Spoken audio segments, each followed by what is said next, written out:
Good morning and welcome to the VIP seat. It's September 26th. Summer is officially over, and this week's top stories in private aviation include a $116 million wrongful death settlement against a New York City helicopter operator, and how global warfare is impacting commercial aviation even outside of war zones. Your hosts today include yours truly, Jessie Naor, and our co-host, Caleb Stitely. So sit back, buckle up, and let's take off.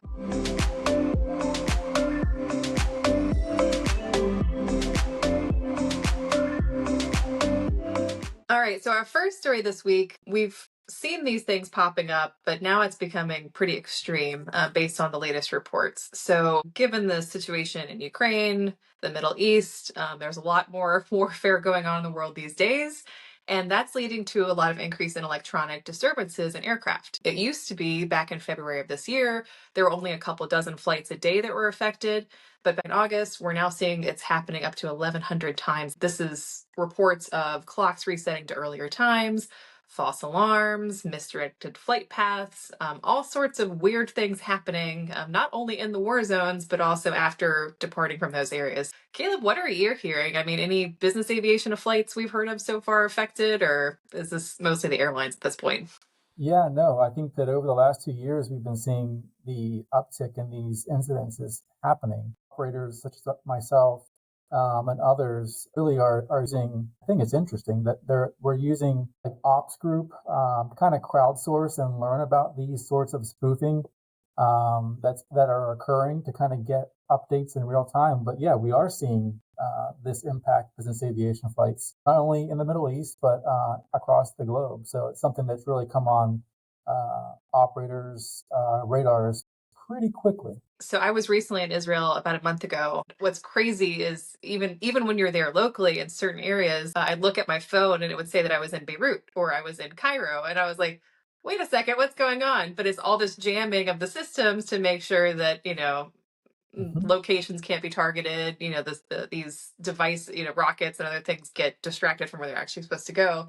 But I can tell you, I mean, even for me, I mean, having to go back to the ways and like writing down instructions on how to drive somewhere, you have to relearn all these old things that you haven't used before. And I imagine too, pilots are probably like, okay, I'm gonna like pull out the old VOR skills or something, and not use GPS. Well, So that's the thing is, as I was thinking about this whole story, I was going back to what you just said. We rely in business aviation and aviation in general on so much automation that it is important that we still know how to hand fly these machines and do things the old school ways, because whenever you do find yourself in these sorts of situations, heaven forbid, you need to be able to do things manually. And in this world of automation, sometimes we rely on that a lot. yeah. Well, and everything has become so digitized and electronic, and a lot of times pilots and other people, they're acting as a monitoring device and not like really engaged in the process of flying. But I think people are going to have to start really practicing these old skills and dusting them off because, like, there was a flight, but they were just passing near Ukraine. The GPS coordinates drifted away from their real location. The pilot was unable to reset it. You can't reset circuit breakers during flight because it causes a whole bunch of other issues. So they're forced to kind of be stuck with the GPS telling them, "Oh, we're in the middle of the Atlantic," but actually, no, we just landed safely at Newark. It's pretty freaky stuff. It is. And your passengers, whether you're on a commercial flight or whether you're on a BizAv jet, they want to know that the people up front know what to do in these instances. So yeah, it's going to be interesting to see whether training picks up on this. Will the training providers start implementing some sort of additional training to help pilots cope with this? Yeah, and I think it'd be proactive of any operator out there. If you're not training on this, this is a good item to kind of add to that checklist, and it's just maybe brush up on some old skills.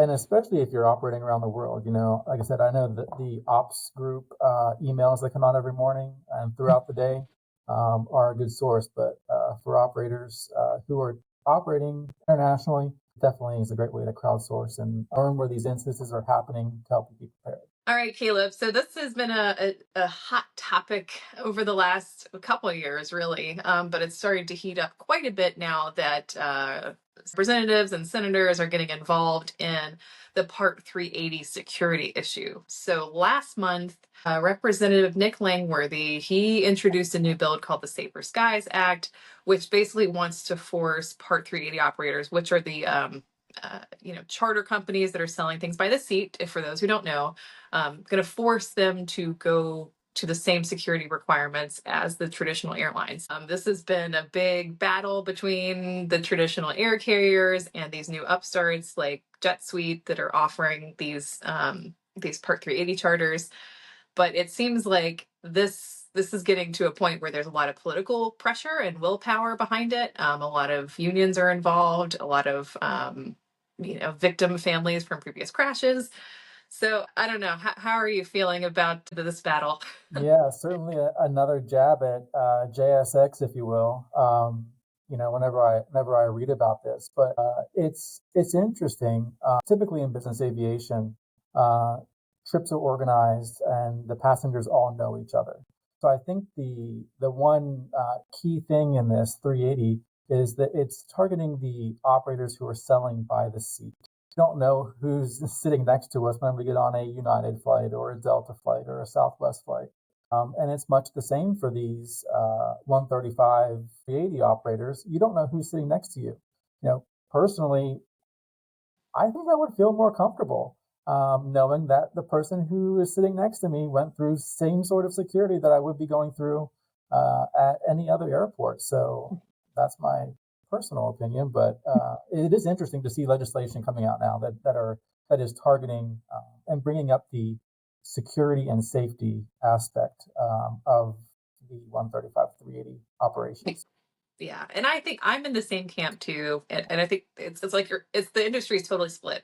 50% of people are saying, "Well, it's proven so far to be safe. Why are we bringing this up? This is just the airlines not being happy with competition."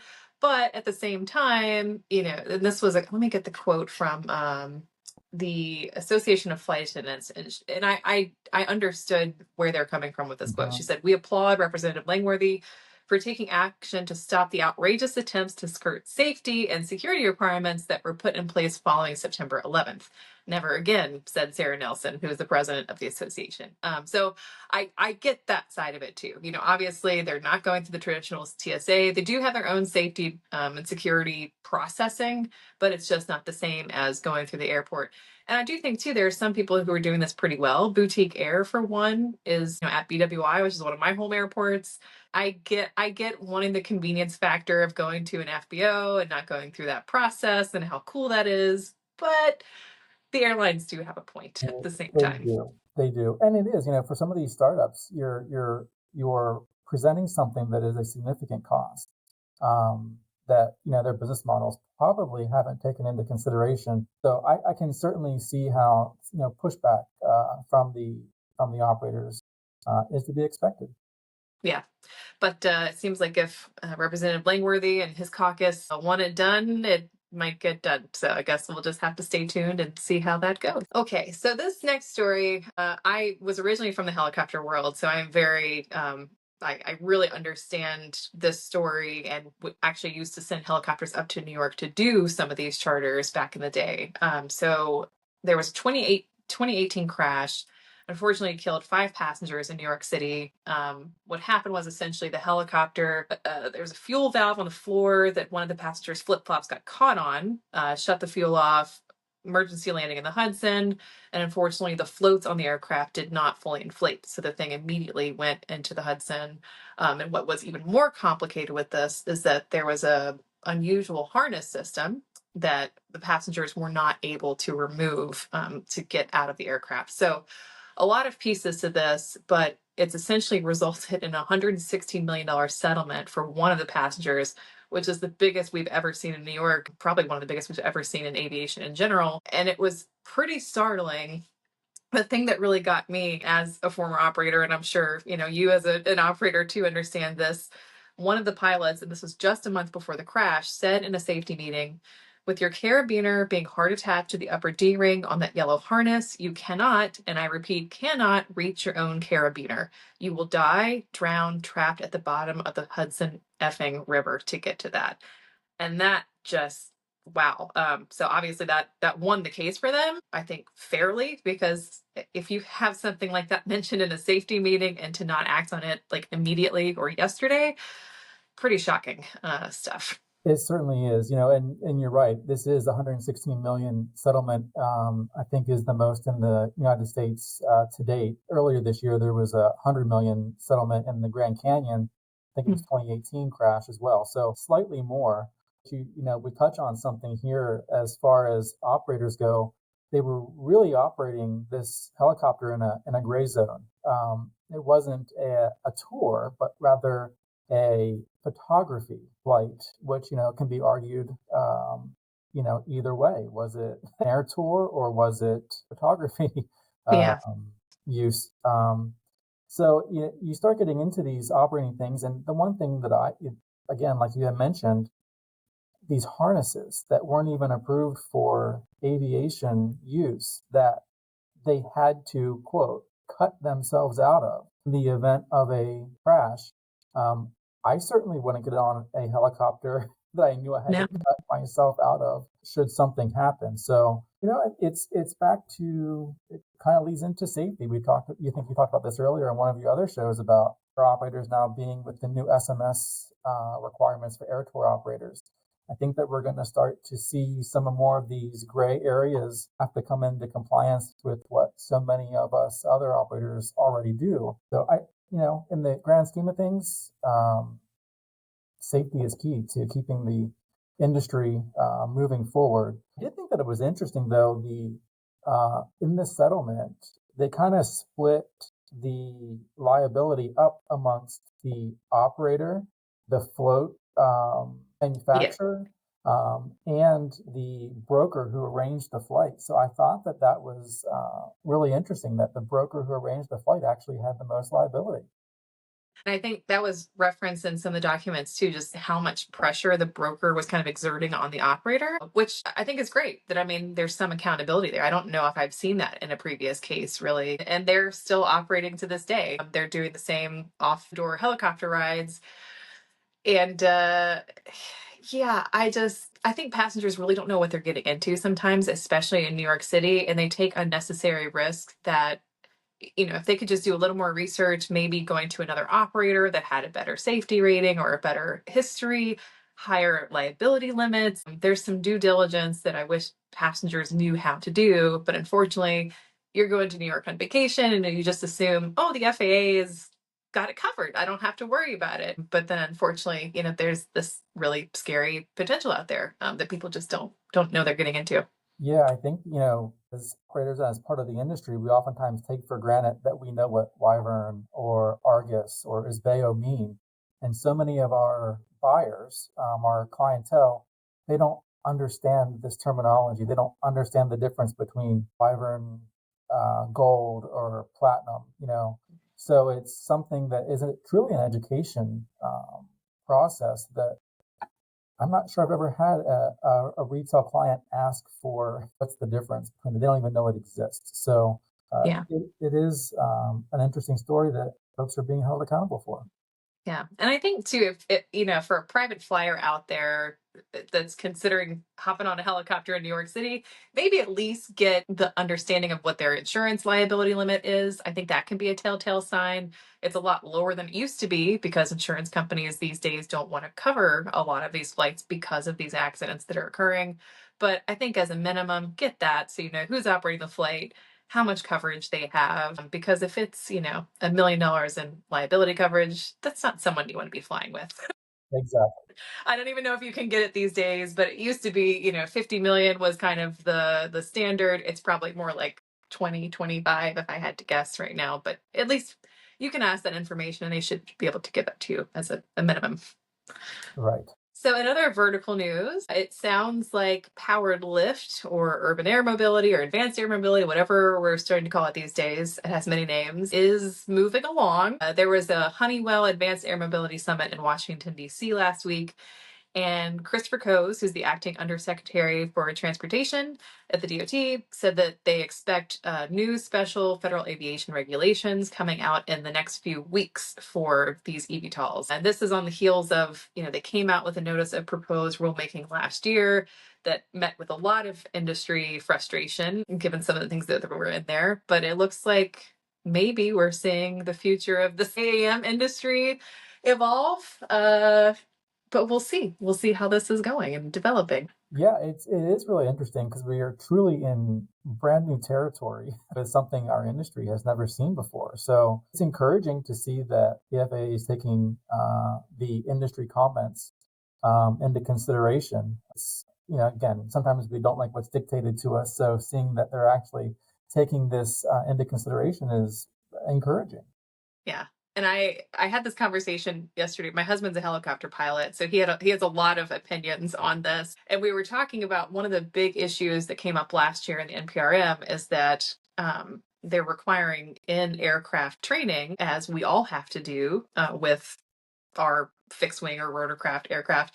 But the problem is in some of these eVTOLs, they only designed one pilot seat. So there's really no ability to have dual controls and to do training alongside someone. So they're trying to figure out how do they work around that issue. Do they do more simulator training versus in aircraft training? And I, for one, I'm just wondering, and it's all going to depend on the design of these aircraft, but how do you do like emergency engine out procedures, which I guess you can't because they've got a whole bunch of propellers. There's so much nuance to this. And like, it's almost like, how do we even design rules when you don't even know what the aircraft's going to look like at the end of the day? Yeah, well, I mean, and it's new tech, like I said, it's new technology. We've never been here before. So I would, certainly expect, over the last 100+ years, there's always been two people Right. in an airplane as far as training purposes go. So it is something that I think that we're probably going to see modifications to more quickly than what we've seen on fixed wing and even helicopters in the past. So it's new territory. I would hope that the progress, the rulemaking would flow with the technology as we get there. And government doesn't move fast most times. Yeah. But And we're going to certainly have not as fast as some of these companies want them to. They're yeah. publicly traded and trying to have a product available immediately. But I think they've run into the fact that FAA really cares about safety, not necessarily getting things done as fast as possible, which is their directive. That's what they're in the business of doing is ensuring safety.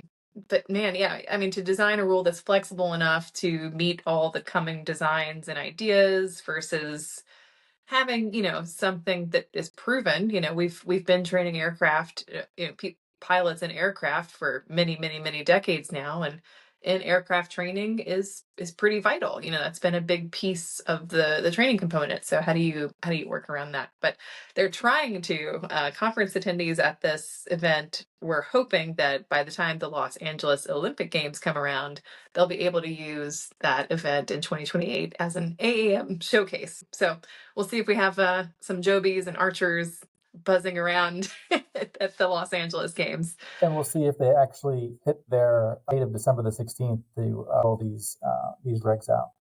Yeah, they seem confident, but history would tell us maybe otherwise. Yes. All right, Caleb. So you're probably happy to see this news as charter management company coming along, but we've seen decreases in charter activity over the last year in certain sectors of the industry. I think charter specifically has declined overall, while fractional companies and some larger companies are increasing. And actually, from June to August of this year, the largest operators, the Flex Jets, the Vista Jets, Fly Exclusive, they're actually seeing significant increases. It was 15% for VistaJet, 22% for Fly Exclusive. So there's some positive signs now for the market. And I think even last week we covered another story saying that charter is going down. So it's this big cycle of, are we up? Are we down? What's going on? So what are your insights? Do you think we've got hope?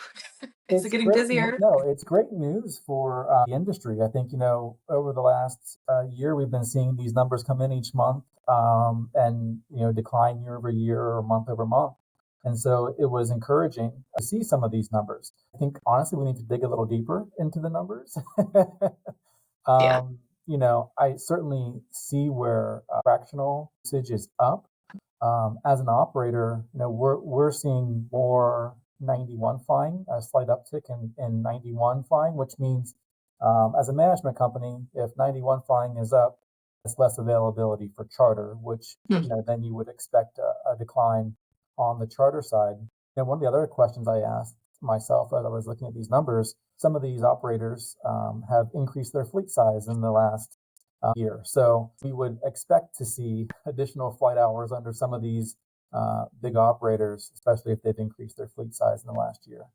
Right. But are they actually meeting the utilization targets of the fleet that they expect is the question. Exactly. Yes. Yeah. Yeah. So Well, and we saw Wheels Up decline, but again, that's expected because they've gone through this big, kind of business renovation where they're not flying empty all the time. They're trying to be profitable, which is a great thing for a business to do. But obviously, they're going to have declines. That one makes sense. But yeah, like you said, flight exclusives add a lot of airplanes. VistaJet adds a lot of airplanes. Is it at the right rate overall or not? So. yeah, I was looking at the numbers. Truvoli, does their weekly or their monthly evaluations. So I was looking at the first 2 weeks of September. Charter is down 17.5%. Versus 2023 and the Mm, first 2 weeks of September. Part 91 traffic is down 3%. So yeah, we have some conflicting numbers in the industry. Also interesting to see that some of these reported numbers are from publicly traded companies. mhm. So as always, I take that into the back of my head. You can manipulate data however we need. So I just kind of took that into consideration as I was reviewing the numbers. Well, that's a good point. I think we've seen a lot of turmoil, especially as a lot of companies went public and have now started to go out of business. Maybe the customer is not happy with the charter industry at this point. Maybe they are going back to this, let me be a fractional customer. Let me just own my own airplane and charter it out because I can't get consistent service, or I'm afraid I'm going to lose my jet card deposit. Maybe some of this, because there's definitely a trend where the ownership model, the 91s, they seem to be very healthy and growing. And charter is just in this weird kind of, it's good, it's bad, it's good, it's bad. But maybe that's part of it. It's just that people want that really personalized ownership of their aircraft and the activity they have on it. Yeah, that's certainly something, as a management company that we're seeing. The industry, we rode this bubble during 2020, 2021, into 2022. And you're right, people don't always want to be just a number, on some of these larger companies. So I always go back, we have airmail that still works great after all of these years. But when you start to see, I always gauge my demand on what I'm seeing in airmail. And whenever you start to see, I think from the end of 2020 until halfway through last year, I would only see need in airmail. And now I'm starting to see must move, must sell. Mm. And it's like, that's kind of how I gauge my demand whenever Yeah. what I'm seeing in airmail and the must moves and must sells. Language is a little different than I've got this have this well, and for those who don't know, so we're like deep in ops right now. This is like how the industry does this, but the National Business Aviation Association has this email system, and it's so old school, which is just indicative of like what our industry is. But it's just people emailing this subscription list every single day, and you get digest of, here's 200. I had this, I need this. It's like the old, the stock market, essentially, of aviation. But yes, it's still so valid today. And even with all these tools that have been built, there's some great systems out there. Avinode actually is fantastic, and there's others. There is still this reliance on airmail. You can't avoid it. You got to pay attention. I know. Like I said, that's how I gauge my thermometer on charter demand, is what I'm seeing there. But it's old Yeah. school, but it works. Someone should really do like a deep AI, like data dive on the airmail system to really understand the market. There's activity, but then there's the request for activity, and it's a totally different Yes. dynamic. Well, with that, we're going to wrap up this pod today. Thank you for joining us. The VIP seat is the fastest way to get the top news on what's happening in private aviation. Don't forget to subscribe to our weekly email digest in the show notes and click follow wherever you get your podcasts. Comments and suggestions on what we should cover next are always welcome, so stay in touch, and we'll see you next time on the VIP seat.